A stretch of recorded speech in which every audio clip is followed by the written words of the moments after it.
Mas Pongki. Kaget aku langsung. Kaget ya? Gue buka biar orang percaya. Nah, halo, saya Roni Sianturi. Baru opening udah langsung melawak. Iya, suka nggak tahan kalau lihat kamera tuh.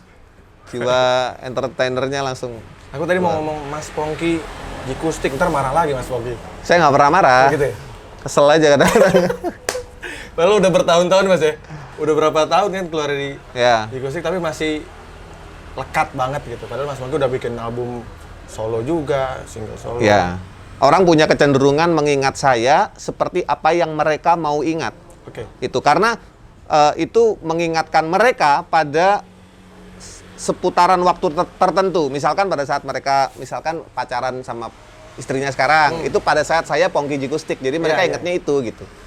Gitu. Ada yang tahu saya sebagai Pongki Dance Company, Oh ya, angkatan anak-anaknya kita. Karena dia nggak tahu Jikustik, taunya Papa Rock and Roll. Jadi Iya, iya. Pongki Papa Rock and Roll ada, Pongki Dance Company ada, Wega namaku Iya. kalau main bass Wega Dance Company, terus Pongki Barata. Tapi dia have no clue kalau dulu saya punya 8 album sama Jikustik itu ada juga. Nah, itulah PR kita semua sebagai musisi, bisa nggak sih masuk ke atas bawah gitu. itu emang ini tugas kita juga sebagai secara pribadi ya, untuk membranding gitu, image secara pribadi Mas ya. Iya. Makanya aku juga gitu. Semua akunku namanya bukan Rian The Massive, Oh, tapi Rian Eki Pradipta, nama sendiri. Rian Eki Pradipta. Iya. Terus kayak misalnya bikin lagu buat orang juga sama. Aku maunya Iya. bukan nggak ada The Massive-nya. Iya, Bukan iya. berarti aku mau keluar dari The Massive, bukan. Iya, Tapi iya. The Massive adalah brand, Rian juga brand tersendiri. Betul. Nah, Mas, kok bisa nyampe ngasar ke Bali ini gimana, Mas? Kan aku tahu Mas Pongki kan sempat tinggal di ini kan, di Cidodol kan waktu Di itu? Jakarta, ya tetangganya Ciledug gitu. Iya, dekat banget. Kok bisa tiba-tiba pindah ke Bali, hidup di Bali? Jadi waktu itu ceritanya panjang. Pada prinsipnya begini. Saya dan istri bukan tipe yang pengen lama-lama tinggal di Jakarta. Oke. Itu prinsip dasarnya. Sehingga ketika kita kerja, menikah, dan kemudian kita kerja di Jakarta, itu hanya untuk sekedar apa ya, mengikuti rutinitas kerja. Kalau boleh milih sebenarnya nggak mau. Oke. Pikiran saya pengen ke Jogja pada saat menikah. Tapi saya tahu karir saya atau istri saya nggak akan maju lah kalau saya hanya stay di Jogja. Jadi kita ke Jakarta. Istriku pun sebenarnya kan orang Singapura, tapi keluarga akhirnya pindah ke Jakarta, Warga negara Indonesia. Indonesia. Akhirnya pindah. Oke. Jadi Oh, sempat karena- Singapura. Oke. Akhirnya dia pengen kabur dari Jakarta dengan cara kuliah di Bandung, sehingga dia sangat Bandung banget sebenarnya. Nah, ketemunya di Jakarta, menikah dan bekerja di Jakarta. Akhirnya kita ikut ngikutin arus hidup di Jakarta. Tapi kita selalu punya impian untuk nggak di Jakarta. Kemana berarti kan? Bandung gitu. Akhirnya kita ada setup bisnis di Bandung. Bisnisnya jalan, tapi Bandungnya jadi kurang menarik lagi untuk kita tinggal karena makin macet juga. Oke. Itu kesannya kita Iya, ya, iya. nggak tahu kalau buat orang. Nggak jadi deh Bandung. Terus kota lain, Jogja. Oke, otomatis ke sana lah. Kalau Jogja saya jadi nggak mau karena kayak kalah perang gitu loh. Lu pulang terus lu kalah perang, dia balik lagi gitu. Dan anyway, gua kayak gua tuh punya tempat di Jogja anytime. Ibu gua masih di situ, rumah keluarga di situ, kakak gua di situ, teman-teman gua di situ, keluarga besar gua juga di Jogja. Artinya anytime gua ke sana bisa. Nggak ada masalah. Nah, kemana gitu kan? Oke. Kesebutlah Australia. Wih, kita planning Australia. Wah, caranya gimana? Kita bikin plan. Ini serius. Ya. Gue udah sampai mikir kemana gue jual gitar, kemana gue udah sampai mikir gitu. Sofi sekolah, jadi ngambil jalur sekolah nih. Jadi Sofi duluan, ntar gue nyusul. ternyata sekolahnya diterima, bisa ada masalah dengan kesehatan waktu itu. Jadi nggak memungkinkan Sofi untuk di sana. Karena masalah kesehatan itu akhirnya nggak jadilah ke sana. Terus gimana, bingung kan? Nah, akhirnya kita ke Bali dengan pertimbangan udah nggak tahan dengan sesaknya Jakarta versi kita, ya, versi kita. Kenapa gue bilang sesaknya Jakarta versi kita? Karena gue tinggal di pinggir jalan kayak gini. Rumah gue tuh pinggir jalan bener, di mana di depan itu ada bengkel las, bengkel asuransi, tukang las, terus pokoknya berisik. Jam 12:30 aja masih ada gitu lewat. Gue nggak kuat. Ya. Mengakibatkan kesehatan istri terutama itu juga turun. Jadi stres itu nggak cocok sama vibe-nya kita sebagai manusia, gitu, kita berdua. Kan harus diambil langkah nih. Jadi harus kemana gitu kan. Bini gua ke Bali sendiri. Itu dia request, aku pengen ke Bali deh. Sebagai, apa ya, kayak gua pengen jadi manusia. Waktu itu, sorry nih, bukan pamer nih guys. Ya. Kalau ngomong duit tuh bener-bener nggak masalah gua. Ya. Gua nggak ada cicilan, gua free of debt. Maksudnya ya. Mobil gue tuh sampai nggak cukup di rumah, gue harus titip ke studio temen gue di sana.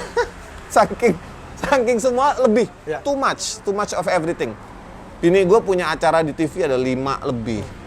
Tapi kitanya nggak connect sebagai manusia yang hidup gitu loh. Gue nggak hidup, lu zombie tuh. Itu perasaan kita saat itu ya. Nah, akhirnya bini gue ke Bali, mau jadi manusia, istirahat. Seminggu aja, gue bilang oke, go ahead.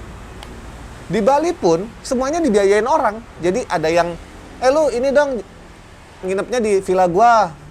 Lu ini dong gitu. Jadi kayak disiapin gitu.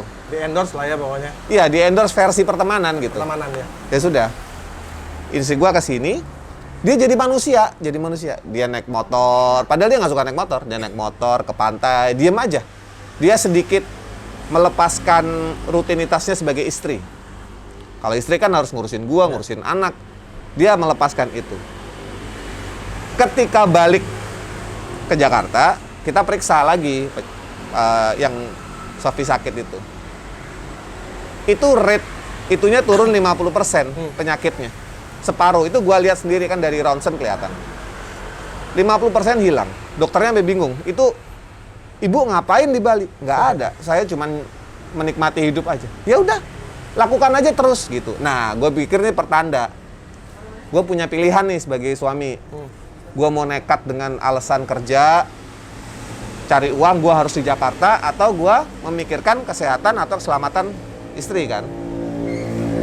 Akhirnya gue memutuskan, oke, kita bikin plan deh ke Bali gitu. Nah, seneng Sofi, oke, asik gitu. Dia duluan. Terus dia bilang, ini ada villa nih bagus, aku mau tinggal di villa ini gitu. Duitnya dari mana nih gitu? Jual aja mobilku gitu. Dia segampang itu, dia nggak masalah gitu. Nggak punya mobil juga nggak apa-apa. Mobilnya dia yang dia pakai harian dijual. Ya udah jual. Buat ngontrak dulu di villa itu. Sambil kita bawa anak-anak pelan-pelan. Cuman gue ngomongnya sama anak-anak, kita liburan tapi lama ya. Gitu. Nah, jadi awalnya malah anak-anak nggak tahu ya? Nggak tahu. Supir gue aja nggak tahu. Nggak ada yang tahu Gila. Satu ya apa ya? Dance company juga waktu itu taunya juga nggak genep gitu. Akhirnya gue mulai hidup pelan-pelan sambil cari tanah, sambil lihat rumah gitu. Akhirnya kita memutuskan semua barang yang di rumah kita kasih price tag, kasih harga. Ini meja 500.000, TV 1,5, sofa berapa kita kasih. Kita spread ke teman-teman, sebar ke teman-teman. Ada yang butuh kayak misalkan Aldi itu ngambil mesin cuci misalkan. Nah, dia masa aku mau beli mesin cucinya, dibeli mesin cuci. Waktu itu Aldi baru kawin, Aldi Kanda. Oh iya. Dibeli, ada temen aku butuh TV-nya, dibeli. Jadi kita nggak bawa barang sama sekali, kecuali koper 5 sama gitar-gitar gua aja. Nah, itu akhirnya mendarat di Bali, terus dari situ fase 1 udah lewat nih, tinggal fase 2 adalah gimana, kita masih ngontrak rumahnya, cari rumah sendiri, cari tanah, bangun rumah, dan ya udah, terus mungkin start bisnis kayak sekarang gitu. Dan akhirnya sekarang udah punya rumah di sini. Udah. Itu berarti Mas meninggalkan benar-benar istilahnya kan kita dapat banyak duit kan di Jakarta, Mas. Kalau Memang. maksudnya semua Entertainment kan di sana. pusatnya Jakarta ya. Berarti Mas memang sudah siap untuk istilahnya kenapa bisa seyakin itu, Mas? Kan Mas Iya. tahu kan kita cari duit di Iya, Jakarta. iya. Saya aja berasa banget gitu. Iya, betul. Ya itu tadi, pilihannya antara gua mau memilih kesehatan istri gua atau memilih ego gua sebagai kepala keluarga yang berkewajiban memberikan nafkah. Tapi pada akhirnya gua berpikir, kesehatan gua ini gua nggak bisa atur apapun dengan uang, nggak bisa. Mentally, physically, itu harus connect. Mentalnya itu loh yang harus gua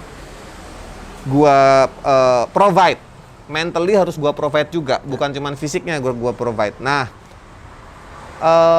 kalau ngomong jiper apa istilahnya tuh, keder juga pasti. Oke. Dibilang gua tuh, Deg-degan nih, Mas waktu itu. Maksudnya pas ketika menentukan oh iya. tapi nggak tahu gue sama bini gue tuh makin tua, makin kesini makin spiritualis ya. Oke. Makin merasakan kedekatan sama yang memberi gue makan ya. Dalam artian Tuhan yang memberi gue makan itu, gue berpikir gini, waktu itu kan gue umur berapa tuh? Itu 5 tahun lalu tuh. 5 tahun lalu berarti gue 37. Waktu itu gue berpikir, selama 37 tahun, nggak ada dalam sejarah gue kelaparan, nggak ada. Bini gue juga. ya. Artinya, for the next 37 tahun mungkin, gue rasa gue akan tetap dijaga gitu loh. Itu yang membuat gue kuat gitu. Nah, tapi akhirnya gue jadi tahu ya, Sofi juga jadi tahu. Setelah kita pindah Bali, klien mana yang memang cinta sama gue, sama yang cuman bisa melihat, oh kalau nggak ada Pongki bisa yang lain gitu. Kalau klien yang cinta sama gue, semua syarat untuk membawa gue ke Jakarta akan dilakukan. Ya. Itu membuat gue jadi yakin bahwa, oh gue punya posisi tawar. Gitu. Selama ini kan gue berpikir, karena gue di Jakarta lah gue dipakai. Enggak juga. Gue mau dimanapun kalau emang dia mau, gue akan dipanggil gitu. Itu menariknya di situ. Mas kalau boleh tahu sakit apa, Mas? Istri? Jadi di paru-parunya ada flek, tapi bukan nggak bisa dibilang TBC ya. Karena untuk sampai ke TBC itu perlu itu lagi gitu. Tapi kita udah cek ke 4 dokter, sampai dokter Korea, dokter Singapura, Indonesia ada 2 yang paling expert. Ya, paling expert itu maksudnya kalau ini udah mentok berarti nggak bisa lagi ya. Ada fleknya. Nah, flek itu hilang ketika tinggal di Bali, kan 2 nih. Yang separuh hilang, ini ada. Nah, tinggal ini nyembuhin yang ini kan. Itu udah jauh lebih Jauh, itu mendingan dia. ya, berarti. Itu dia. Itu gua lihat sendiri loh. Jadi perbandingannya ini sama ini gitu. Ini jangan sampai dia ntar tiba-tiba minta tinggal di Bali nih, Mas. Dari kemarin, udah berapa bulan, dari berapa tahun lalu kita harus punya rumah di Bali gitu. Waduh. Nanti ngomong Mas Sofi. Pokoknya gini. Gua kalau cerita ini terharu sendiri sebenarnya. Gua makin menyadari bahwa gue punya sesuatu di luar semua kerjaan, nama, uang, gitar. Gue punya sesuatu. Yaitu adalah hubungan gue sama Tuhan gue itu yang kayak bapak sama anak. Karena ya itu tadi, gue merasa gue dipelihara dan gue yakin lah udahlah. Nah, perkara uang itu perkara lu cukup nggak cukup sebenarnya. Ya. Lu gajian YouTube 100 juta sebulan misalkan. Buat gue 50 juta juga nggak apa-apa gitu. Jadi makanya gue sebel sama netizen-netizen yang suka viewersnya kok dikit. Ini kok dikit. Lu kenapa sih harus viewers terus? Kan gue punya informasi. Gitu loh. Ya. Itu Betul. gue paling sebel. Nggak harus viewers, nggak harus viral nih ya. Nggak harus viewers, nggak harus viral, nggak harus monetize. Ya. Baru lu bisa menikmati hidup. Justru mereka adalah orang-orang yang tidak beruntung, Mas. Tidak nonton konten-kontennya Mas Pongki yang penuh dengan isi. Bukan, maksudnya, ya itu maksud gua gini. Ketika lu lah diatur oleh viraliness, kemudian diatur oleh jumlah viewers, diatur oleh monetize atau tidak, ya lu akan berhenti menikmati semua keindahan ini gitu. Ya, gue tertarik nonton konten yang cuman anak gue bikin konten yang nonton cuman nggak sampai 100. Cara ngedit versi dia, umur 13 tahun. Ya gue tonton, gue terhibur. Nah itu indah daripada kenapa yang nonton anak gue dikit ya? Gue nggak. Iya. Gitu loh. Nah itu kayak gitu-gitu. Jadi bukan karena angkanya ya, tapi Jangan. kepuasan hatinya.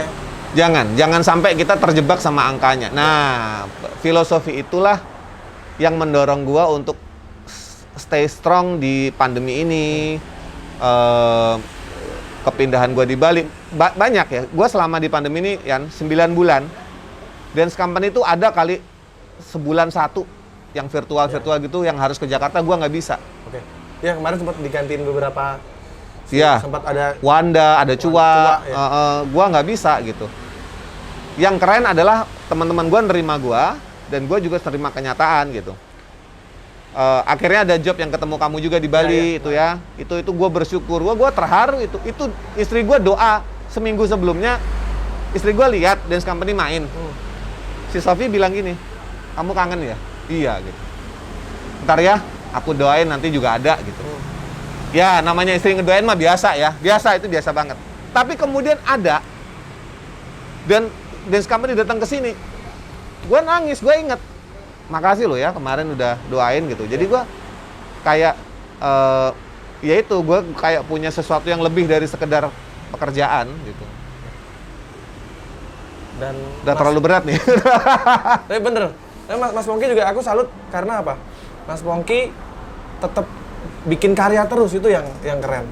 Ya aku lihat kemarin terakhir baru bikin album juga Mas ya? Iya, season. Ya. Tahun 2020 Desember itu. Ya, buat aku itu adalah sebuah contoh atau ya bisa dibilang Mas Pongki ini adalah role modelnya Rian juga, karena jujur ya, dulu lagu-lagu Massive itu banyak dengerin lagu-lagu Jikustik.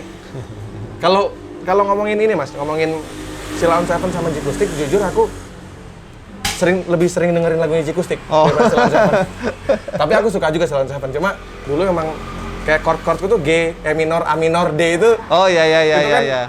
Circle-nya itu kan Jikustik banget gitu. Iya. Kalau dulu sempat Mas Baim tuh sempat bilang, ini Jikustik banget katanya. Dia sempat ngomong gitu. Oh iya. Kita pernah ada di backstage. Ya emang iya, gue dulu dengerin Jikustik soalnya. Semua album gue lengkap kan. Jadi ketika Mas Pongki memutuskan untuk ke Bali, menjauhi hiruk pikuknya kota Jakarta dan tetap bisa berkarya, itu adalah salah satu hal yang luar biasa. Nah Mas, ini mungkin Mas Pongki bosen juga apa menjawab pertanyaan ini. Aku sih ya udah dengar dari beberapa statementnya Mas Pongki, dan kebetulan waktu Mas Pongki reunian waktu di Jakarta, teman-temanku nonton. Iya. Aku sama Ray nggak nonton. Itu bukan karena kita lagi berantem Mas, enggak. Oh iya.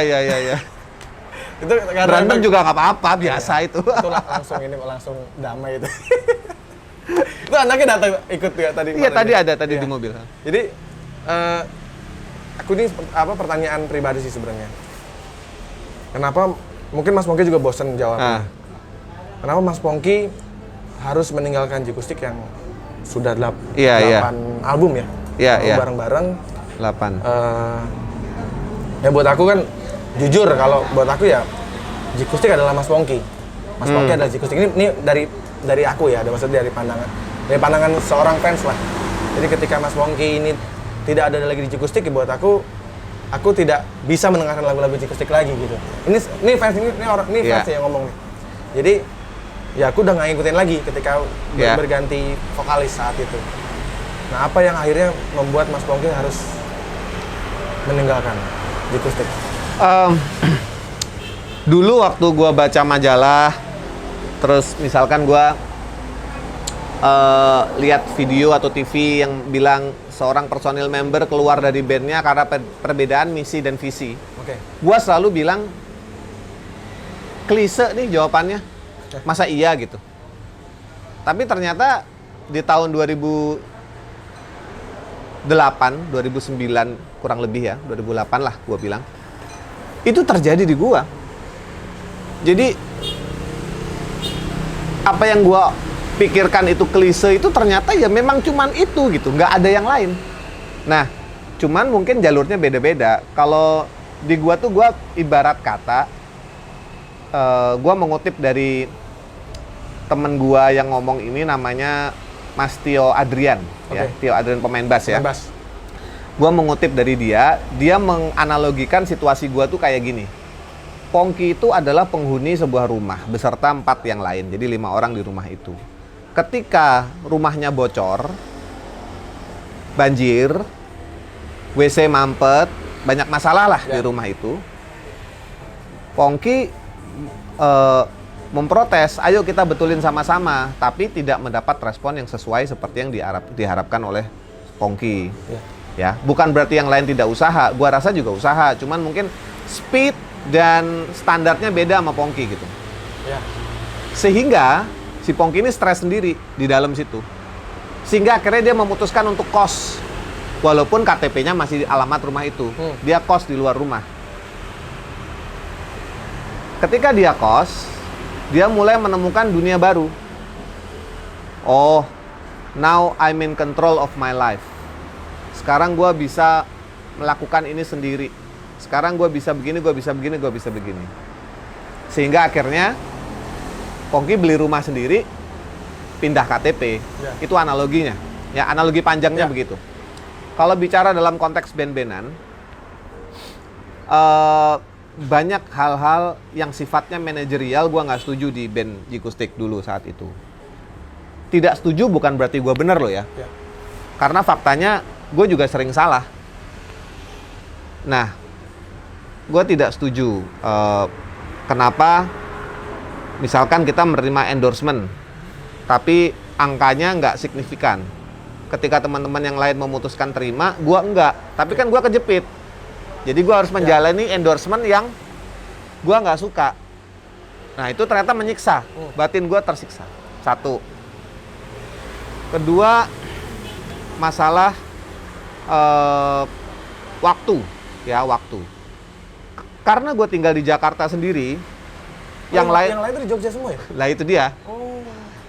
Hampir sama kejadiannya dengan saya dan Dance Company sekarang sebenarnya. Ya. Ketika gue tinggal di Jakarta, banyak waktu gue investasikan tidak hanya untuk Jikustik saja. Pasti dong, pasti. Contoh, gue bisa bikin duet sama istriku. Gue bisa bikin lagu buat orang. Bahkan gue kadang ngambil acara-acara TV. Kenapa? Karena gue di Jakarta. Yang lain di Jogja. Nah, otomatis gue jadi juri tuh. Pernah tuh, gue jadi juri di Indosiar tuh. Ya. Nah, gue lumayan tuh. Gue bisa bangun studio tuh dari jadi juri itu gitu. Bayangin aja. Gue jadi juri di Indosiar. Senin, Selasa, Rabu. Lah ya. Senin, Selasa, Rabu, Kamis gajian. Oke. Jumat, Sabtu gue sama Jikustik. Ya. Jadi Senin, Selasa, Rabu, Kamisnya gue gajian, Jumat, Sabtu gue sama Jikustik. Begitu terus. Tapi kalau ada job yang Senin, Selasa, gue nggak bisa ambil dong. Gue bisa bolos, tapi nggak bisa sering-sering. Mulai kan. Jadi jadwal, ya. Dipersingkat itu jadwal dan waktu. Artinya, gue harus mengakui bahwa waktu gue tuh sudah tidak 100% lagi buat Jikustik. Wajar nggak? Wajar. Boleh nggak? Secara Jikustik harusnya nggak boleh. Tapi ya tadi, kalau gue nungguin jadwal terus dari Jogja, gue kapan majunya nih? Jadi balap-balapan gitu loh, antara konsep sama kenyataan. Nah, untuk menghargai teman-teman yang lain, dengan tidak semena-mena, gue bilang gue vakum. Jadi kasus pertama adalah, ini yang jadi tolak ukurnya ya. Gue vakum. Gue nggak keluar, gue vakum. Dengan perjanjian, saat itu, pada saat gue vakum, vakum dan mengajak yang lain vakum, yang lain bikin project deh. Misalkan siapa bikin project apa, nanti kita akan kembali lagi di album ke-9 tahun 2009 rencananya. Pada saat gua vakum dari Jikustik, gua bikin project dance company. Diketahui Jikustik, direstui Jikustik. Bahkan sering jadi bercandaan. Wah, gimana nih, papa nggak pulang gitu oleh Jikustik. Itu diketahui semua. Saat itu kan meledak lagunya ya? Maksudnya, iya, padahal hits, betul. Padahal Dance Company itu rencananya pada saat kita launching tanpa sepengetahuan label dan wartawan, pada saat kita launching kita bilang bubar. Jadi itu hanya kita berempat yang tahu mau ngomong bubar. Ternyata sebelum launching pun kita jobnya udah penuh. Iya. Seminggu 3 kali, gila. Wah, pokoknya itu angin segar lah buat orang dan buat kita juga. Nah, teman-teman bilang gini, yakin lu mau dibubarin? Gak pikir gitu kan? Oke, kita samain lagi nih persepsi. Ini ke dance company bentar. Pokoknya begitu kita nggak happy, kita bubar ya. Sepakat, ya udah. Kok ya? Happy Ternyata Jadi nggak bubar sampai sekarang. happy-nya karena apa coba? Happy-nya karena nggak ada tekanan harus ngapa-ngapain gitu. Dan kita kalau ke label juga nggak ada yang nge-pressure ke Pak Rahayu gitu. Nah anyway, kembali ke Jikustik. Ketika gue kebalik lagi, teman-teman yang lain masih pada kondisi yang sama. Nggak ada proyek yang mungkin sesuai pikiran kita ya. Nah, akhirnya gue di tengah vakum itu mereka mungkin marah atau kecewa. Ini memang udah terjadi ya. Mereka marah, mereka kecewa. Masukinlah satu vokalis. Yang sekarang? Brian, ya. Oke. Yang mana gue merestui, gue nggak masalah karena hati gue juga udah susah di situ gitu. Oke. Nah, ini bicara situasionalnya. Kalau ngomong salah, gue ada salahnya. Salahnya gue adalah gue tidak bisa mengkomunikasikan perasaan-perasaan ini secara baik ke semuanya. Harusnya kan meeting besar apa-apa gue nggak mau. Karena gue udah apa ya, udah nggak mampu lah untuk mengkomunikasikan. Soalnya kalau meeting nih, ntar jadinya gini, Rian, kamu tuh nggak pernah mandi, kamu bau, kamu tuh nggak pernah ini, nanti jadinya gitu. Itu kejadian soalnya sebelumnya. Wah, gue sama Ica tuh paling sering begitu. Justru gue sama Ica paling sering begitu. Lempar meja juga pernah. Nah, gue menghindari itu, makanya gue tidak bisa menyampaikan ini. Nah, di kevakuman itu datanglah vokalis baru, Jikustik gerak lagi. Seneng dong gue. Oke, dan gue nggak ada rencana balik. Nah, Ica diharapkan menjadi frontman juga gitu. Cuman ternyata Ica juga nggak tahan. Somehow gue nggak tahu masalah dia apa. Gue tahu tapi biar dia yang bicara. Dia keluar dari Jikustik. Orang pertama yang ditelepon gue. Malamnya langsung ditelepon. Gue pura-pura nggak tahu, padahal gue udah tahu. Udah ditelepon sama teman-teman. Gue ditelepon Ica. Pong, kurang ajar kamu. Loh, kenapa, Cak? Tahu gitu kan aku keluar juga. Loh, tenang bos. Kenapa? Akhirnya semenjak keluar itulah gua sama Ica best friend ever. Karena gua udah nggak punya tekanan untuk menyenangkan hati Ica. Ica nggak punya tekanan menyenangkan hati gua. Lu mau gua kata-katain tai juga nggak bisa marah. Begitupun sebaliknya. Kemarin baru gua WhatsApp, gimana, sehat? Iya nih, gua lagi asma. Udah istirahat bro gitu. Simple things. Gua sama Ica bisa begitu. Dan kalau Ica mau nanya-nanya sesuatu tentang industri digital sekarang, dia telepon gua. Nah, artinya yang masalah apa sih pertemanannya? Enggak, yang masalah itu sistemnya. Gitu loh. Di situ. Nah, itu panjang lebarnya begitu. Tapi akhirnya 2011 gua kirim surat email ke Jikustik. Kenapa email? Menurut gue itu cukup resmi lah dan terekam gitu ya. Gue nggak pakai SMS, email biar terekam. Isinya adalah gue pamit, gue minta keluar. Kayaknya udah waktunya gue jalan sendiri, mereka jalan sendiri. Itu suratnya masih gue simpen. Nah, yang lucu pada saat gue select enter itu kekirim ke wartawan Hai. Jadi yang gue kirimkan ke Dadi, ini kirimnya ke Dani Satrio. Dani Satrio jadi tahu apaan nih katanya. Waduh. Ya sudah, habis itu bocor duluan tapi nggak apa-apa. Dani Satrio. Tapi intinya akhirnya 2011 gua keluar ditandai dengan gua rilis album Sunrise, album solo itu yang Aku Milikmu Malam Ini, versi gua itu. Ya sudah, dari situ gua jalan sama dance company, gua solo, ya Jikustik pelan-pelan. Makanya kalau bicara orang masih ingat gua Pongki Jikustik, ya of course karena dari tahun 2000 8 tahun lah, tahun 96 sampai 2000 itu memori mereka masih di situ gitu. Jadi nggak masalah. Tapi itu kurang lebih bukan pertemanannya yang masalah. Yang masalah adalah manajerialnya yang gua nggak cocok tapi mereka mau begitu gitu. Ya. Sama kayaknya aku sempat dengar ada masukan dari label memakai 2 vokalis Mas. Iya, iya. Itu jadi salah satu trigger nggak sih? Enggak. Kalau Enggak ya? itu masukan dari label betul. Oke. Tujuan mereka supaya Jikustik update. Kayak apps itu diupdate Oke. ya. Tapi kalau buat Jikustik nggak ada keperluan seperti itu karena kita sudah multi vokalis sebenarnya. Dia cuma pengen kita rebranding ke lebih muda. Kalau menurut gua mau tua mau muda itu selalu ada market. Tinggal lu bantu gua di mananya nih gitu loh. Menurut gua itulah yang kita sebut daya tawar. Mereka juga punya daya tawar. Kalau lu mau pakai cara gua biayain. Kalau lu nggak mau pakai cara gua, ya lu jalan sendiri. Nah itu kan. Akhirnya Jikustik seiring dengan berakhirnya perjanjian dengan label, itu membuat kita tidak punya kewajiban apa-apa untuk membuat gitu. Berarti albumnya Mas Pongki bersama Jikustik yang terakhir Malam ya? Malam, yang ada Selamat lagu- Malam Dunia. Iya, Selamat Ya. Dunia. Nah ini kita pindah ke songwriting Mas. Nah, Mas Pongki ini kan juga bikin banyak lagu untuk orang lain juga. Ya. Yang lagunya juga banyak jadi hits. Mas Pongki yang paling memorable bikin lagu untuk siapa Mas?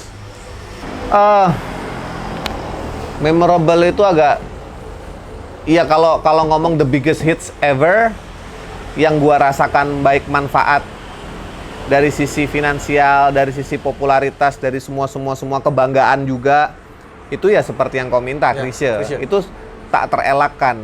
Kenapa gua bilang tak terelakkan? Lebih ke sini sih sebenarnya. Pertama, gue dibesarkan oleh almarhum Chrisye dan karya-karyanya, ya. Kemudian kalau gua kan di era Hip Hip Hura kalau nggak salah ya, ke sini ya. Kemudian Pergilah Kasih sampai ke sini. Itulah yang membuat gue suka musik pop. Jadi tokoh almarhum Chrisye itu nancep di gua, ya, satu. Kedua, itulah harusnya lagu seperti yang kau minta itu hampir aja meleset ke Jikustik. Hampir Hampir. dibawain sama Jikustik. Iya, menurut gua sudah menunjukkan lagu ini ke Jikustik. Tapi menurut Jikustik belum. Jadi gua lupa tuh mana yang terjadi. Label tuh marah sama gua, Warner. Ini kenapa nggak di kita? Ini kenapa nggak di kita? Tapi anyway itu sudah terjadi. Itu akhirnya di Musika, di Chrisye. Di Musika pun kontraknya adalah lagu dijual putus tadinya. Oke. Somehow pemerintah mulai menggerakkan undang-undang berbagai macam sehingga Musika merasa berkewajiban untuk merubah ini, tidak boleh menjadi lagu yang putus, harus berroyalti. Ya. Dipanggil ulang lah gue sama Ibu Acin, produsernya Masif juga, untuk membetulkan kontrak. Mulai sekarang kita royalti ya. Wah, alhamdulillah, puji Tuhan gitu. Kan gue udah bingung mau gimana. Kontrak yang lama disobek, diganti kontrak baru, sehingga kita menggunakan sistem royalti. Disitulah nasib gue berubah. Setelah menggunakan sistem royalti, kebetulan meledak juga, jadi gue merasakan manfaatnya ya. Itu satu. Kedua. Yang ketiga, karena Om Chrisye sudah meninggalkan kita, sudah tidak ada. Indonesia ini masih membutuhkan dengerin lagu itu gitu. Menurut gue ya. Ya. Nggak ada lagi orang yang dianggapnya pas, dan nggak mungkin gue juga, untuk membawakan lagu seperti yang kau minta sebagus Om Chrisye.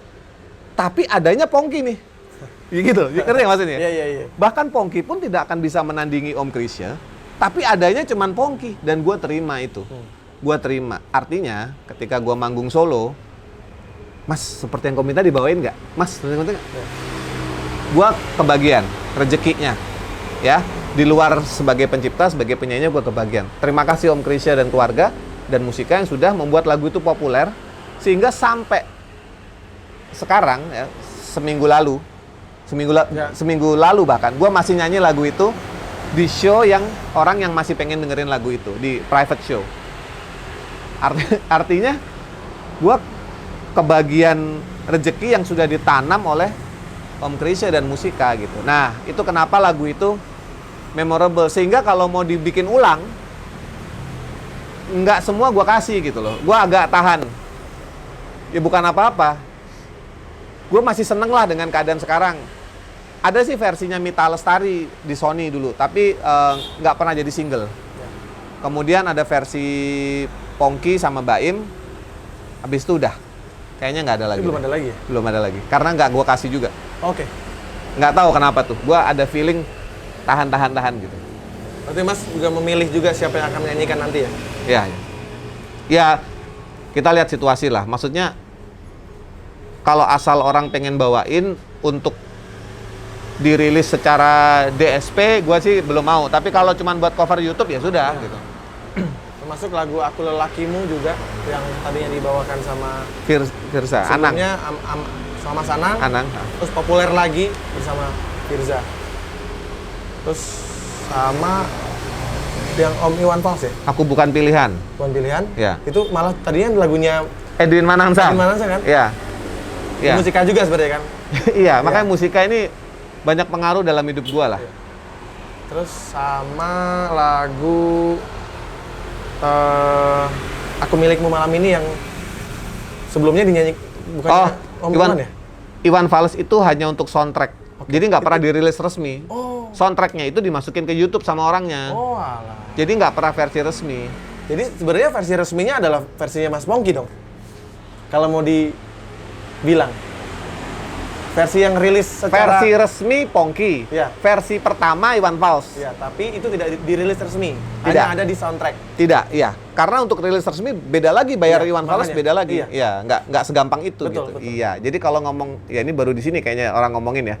Versi resmi Pongki bener, Iya. tapi versi pertama Iwan Yang Fals. mainkan Om Iwan Fals, tapi Iya. hanya untuk soundtrack. Hanya untuk soundtrack, tidak dirilis resmi. Oke. Gitu. Nah, nanti penjelasannya harus jelas ini. Iya, bener juga, baru di sini. Gue juga lupa menjelaskan Iya, iya. itu ke publik. Terus akhirnya sempat naik lagi karena di cover sama Felix. Felix. Wah, itu life changing itu. Iya. Mas Felix dan cover dan dunia cover di YouTube itu life changing buat gua gitu. Itu kan Mas Pongki kan juga orang menganggap Mas Pongki ini adalah polisi cover. Ya, Dia boleh selalu lah. karena Mas Pongki tidak pernah capek untuk ngasih tahu Oh, iya. pentingnya meminta izin, pentingnya kita ya beretika lah ketika kita mengcover lagu seseorang. Kenapa sih Mas bisa sampai sevokal itu gitu? Nggak tahu ya. Gua kan mengklaim kalau gua ditanya, anak gua juga tahu kalau gua Ya. ditanya, "Bapakmu pekerjaannya apa?" Jawabannya anak gua adalah singer songwriter. Oke. Jadi itu akan menjadi pekerjaan gua seumur hidup, gua suka atau tidak. Ada duitnya, nggak ada duitnya, gua singer songwriter. Nah, artinya gua punya sisi songwriter yang harus gua jaga nih. Nah, untuk orang yang menyukai pekerjaannya, itu kan selalu punya excitement, punya passion untuk berkembang.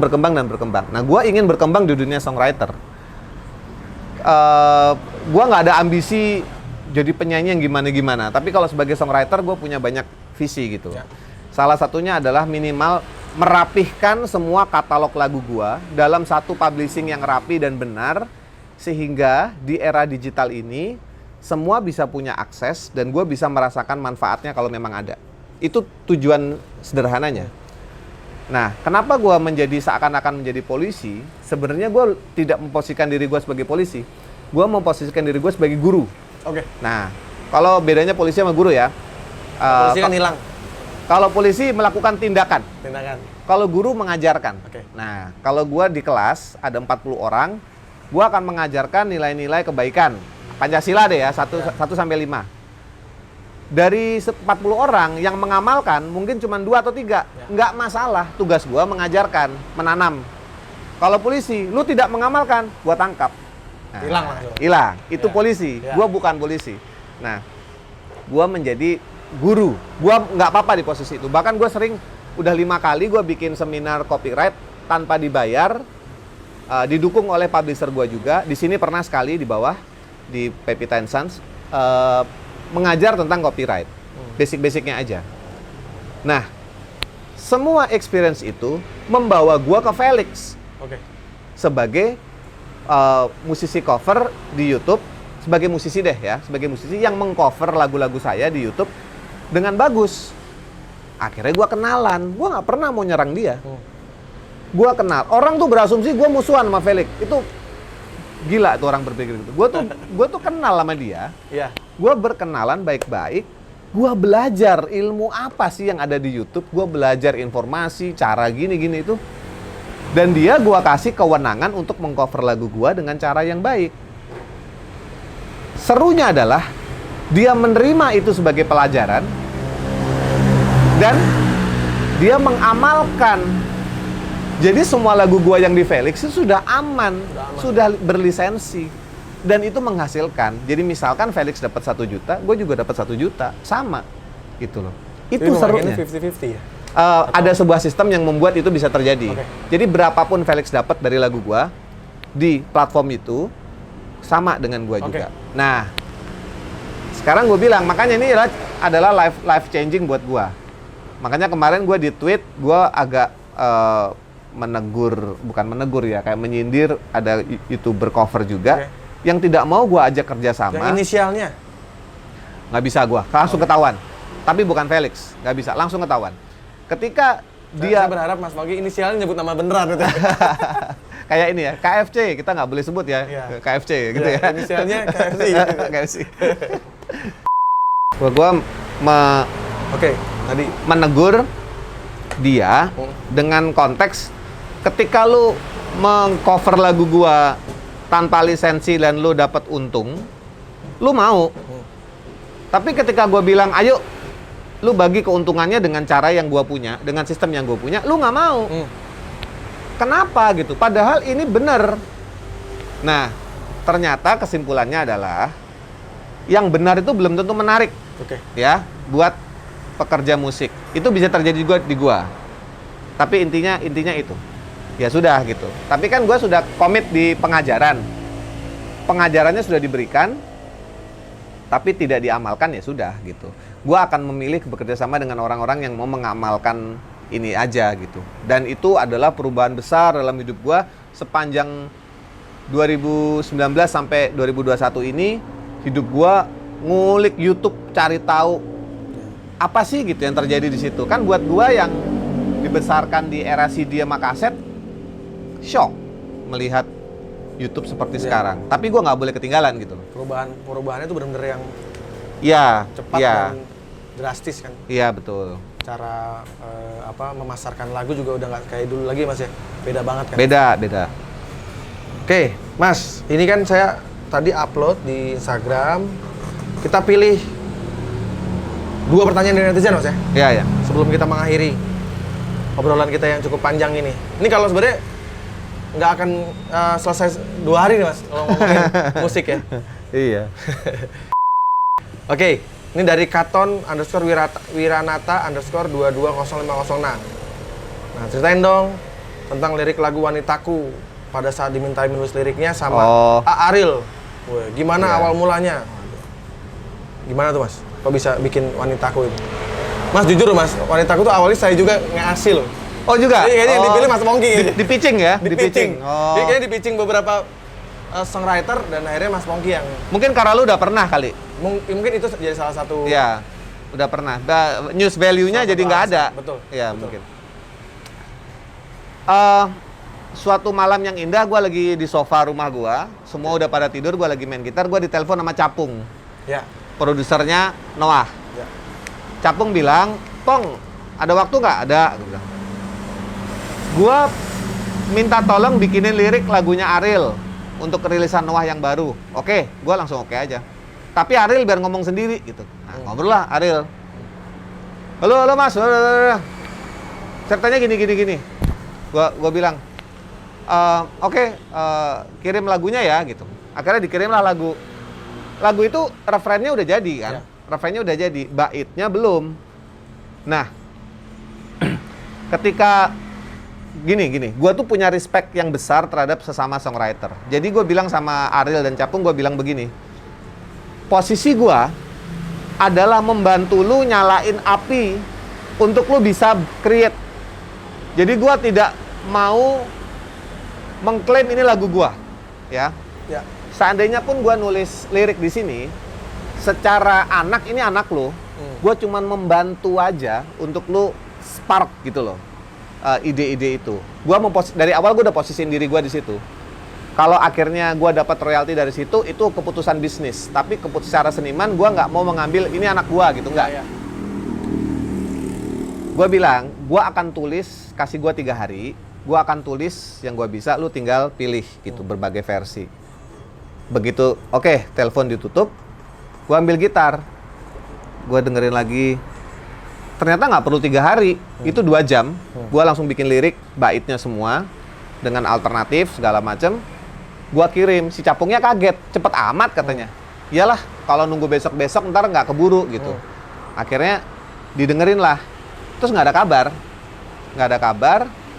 Terus ada kabar lagi, Boril telepon lagi. Dalam obrolan kita sebagai sesama songwriter, sebenarnya itu nggak nyambung. Yang gua tulis baitnya dengan referennya itu apa yang Ariel mau nggak nyambung.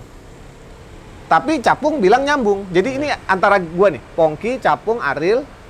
Capung lebih ke gua, Ariel punya pendirian sendiri. Ya. Nah, tapi kan gua udah bilang, ini adalah lagu lo, ini anak lo. Ya. Lo atur aja, gua nggak ada kepentingan. Pokoknya sambung-sambungin lah kalau bisa disambung gitu ya. Terserah. Iya, terserah gitu ya. Gua nggak ada kepentingan, ini idealisme gua lirik. Iya. Nggak ada, gua nggak pengen begitu. Gitu. Tapi bahwasanya gua diajak aja, gua udah seneng. Apalagi Capung teman lama ya. Boril gue respect sama karir dia. Jadi gue nggak ada kepentingan untuk mengambil kredit lah. Ya. Jadi gue masa bodoh sebenarnya. Ya udah, lo kalau mau ambil nggak juga nggak apa-apa gitu. Dipakai ya, Iya. kalau enggak juga nggak apa-apa gitu. Iya. Tahu-tahu akhirnya dipakai. Tapi Ariel menyampaikan keberatannya dengan lirik ini kayaknya nggak nyambung nih, ini nyambung ya. Tapi yang jadi trigger dia adalah dia suka dengan kata-kata yang berputar arah itu. Oke. Berputar arah gitu. Kembali padamu itu kan. Nah, itu menjadikan dia mengambil lirik itu. Ya. Nah, jadi lirik yang Mas Pongki Yang di bait yang dipakai itu yang mana? Yang di bait. Berarti Yang ada berputar arahnya itu. Oke. Yang satu bait itu. Satu bait itu ya? Ya. Jadi itulah yang membuat Ariel mengambil lirik itu karena menurut dia itu nggak pernah dipakai di lagu lain atau apalah, gua nggak tahu. Nah, akhirnya rilis deh gitu. Nah, itu lucunya Ariel ini Ariel baik banget. Gua udah sepakat sama publishing bahwa let's say royaltinya waktu itu gua dapat 15% dari part yang gua tulis itu, gua dapat 15%. Ariel marah sama publishingnya. Kok Mas Pongki dikasih gitu? Tambahin katanya. Besoknya kirim lagi kontrak baru, dinaikin lo royalti gua. Jadi berapa, Mas? Jadi 25%. Mantap. Jadi kalau misalkan Ariel dapat 1 juta, nah gue dapat 250.000. Ibaratnya gitulah. Iya. itu Ariel gila itu. Iya. Kan nggak harus begitu juga sebenarnya. Itu kebijakan dari si Ariel. langsung ya? Iya, ya ini so people know lah. Iya. Iya. Apa udah banyak yang tahu juga berarti ya? Nggak ada, ya baru gua ngomong di sini. Oh gitu? Bahwa Ariel naikin royalti gua, bukan musikal lo yang naikin. Kang Bor, mantap Kang Bor. Gila dia. Oke, itu tadi penjelasannya. Kita satu lagi deh, ini panjang nih kalau sampai besok ini. Oke, ini dari Fadli Chandra. Nah, ini yang pengen ditanya, Mas Pongki, gimana pembagian nyanyinya ketika di Jikustik? Kan di Jikustik lagunya ada yang nyanyikan Mas Pongki, ada yang Mas Ica. Pernah rebutan lagu nggak? Nah, pas di Dance Company kan juga konsepnya pembagian bait-bait per liriknya. Kan sama-sama penyanyi bareng-bareng malah vokalis semua. Maaf panjang, soalnya saya ngefans dengan panjenengan sejak lama Mas Pongki. Oh. Nah, ini fans sama Mas Pongki nih. Ya. Kalau yang Dance Company dulu deh. Kalau Dance Company itu udah pasti porsi terbanyak harus Aryo Wahab. Oke, Karena gua karena pemain dia lead bass. vokalnya. Sudah jelas ya. Oke. Jadi gua, Baim dan Nugi itu hanya memberi warna. Itu literally begitu. Karena memang beban lead vokal dijatuhkan ke Aryo Wahab. Oke. Kalau Jikustik seharusnya Jikustik itu multi vokalis seharusnya. Jadi gua dan Ica tuh harusnya porsinya sama. Mendekati lah ya, nggak harus sama.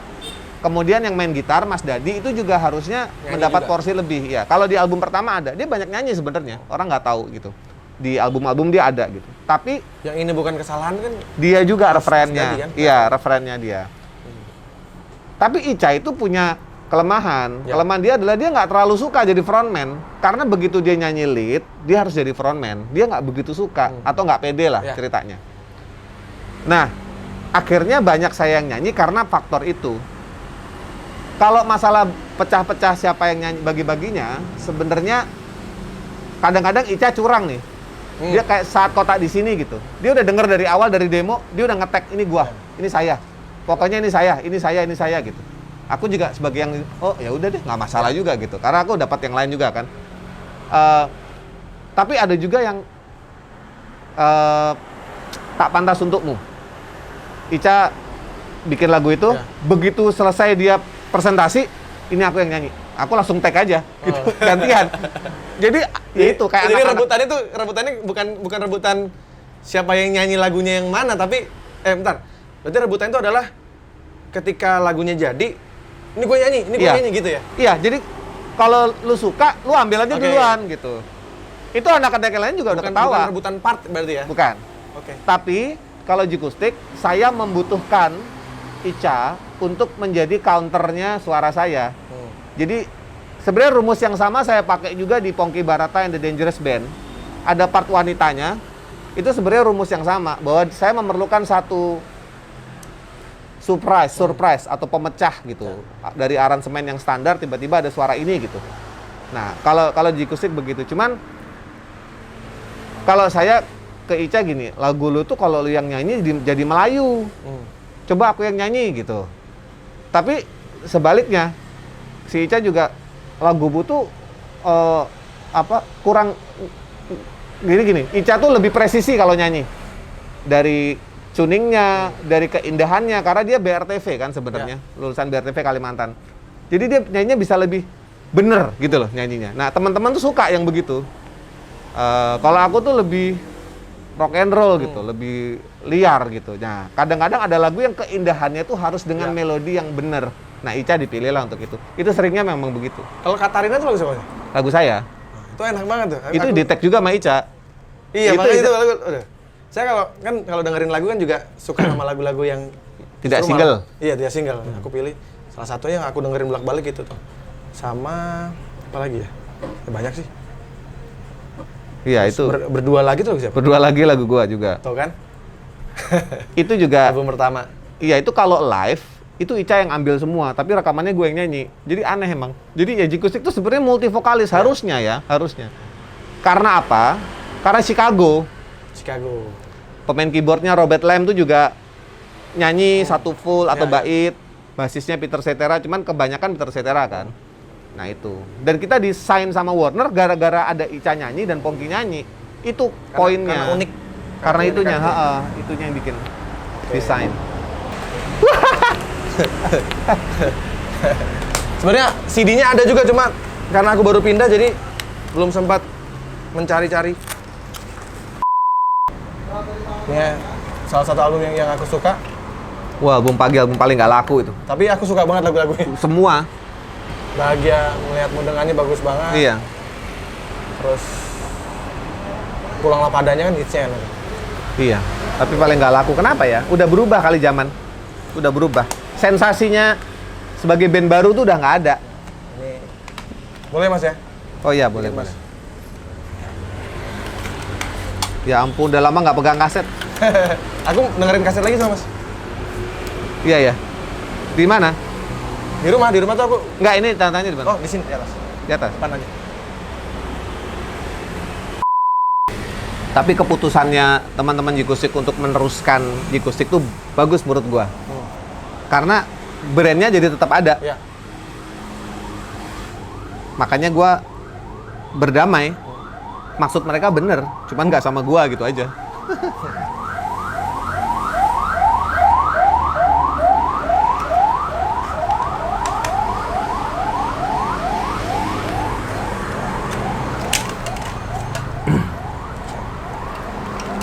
Lu tahu nggak toko kaset zaman dulu?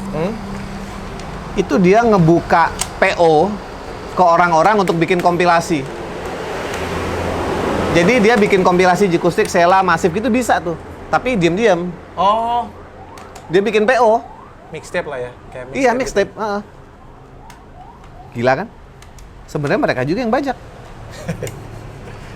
Kita suruh teriak-teriak anti pembajakan. Siap, terima kasih. Gendeng. Kalau nggak ada Felix, nggak gajian gua. Ini termasuk yang menyambung lagi mas ya. Sebenarnya kita harus gimana mas cara menyikapi yang harus diajak ngobrol kali ya? Maksudnya Yang lu lawan ini satu generasi soalnya, bukan 1-2 orang. Lu gimana mau ngajar satu generasi? Ya sekolah, ya pendidikan berarti kan? Ya ngajar. Tapi sisi jeleknya yang nikmatin bukan lu, bisa jadi anak lu. Tapi pengorbanan kita itu untuk itu gitu. Itu udah omongan orang tua, itu udah susah itu. Kalau dulu Mas Chandra Darusman nggak ngurus KCI, kita nggak akan dapat performing rights. Itu 20 tahun loh dia berjuang. 97. Sekarang kita menikmati tiap 3 bulan WAMI transfer. Itu Mas Chandra Darusman. Nah itu maksud gua. Yang menikmati kita. Mas Chandra dulu berjuang. berarti perjuangan kita yang sekarang yang akan menikmati adalah anak cucu kita nanti kan? Bisa jadi.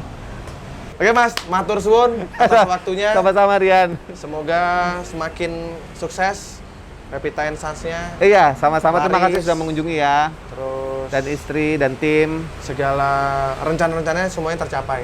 Oh amin, sama-sama juga. Oh ya, Masif juga lebih punya rencana daripada saya. Kalau saya emang gelinding aja. Itu di off the record. Oh iya. Pokoknya sukses terus dan oh ya kita juga ulang tahunnya nggak jauh beda mas ya? Iya, 16, 17 Aku 17 November jadi November. ya istri-istri kita tahu lah Tahu. bagaimana sifat Scorpio ya mas ya. Menikahi musisi lagi. Iya musisi, udah musisi Scorpio jadi udahlah. Selamat menikmati. Terima kasih.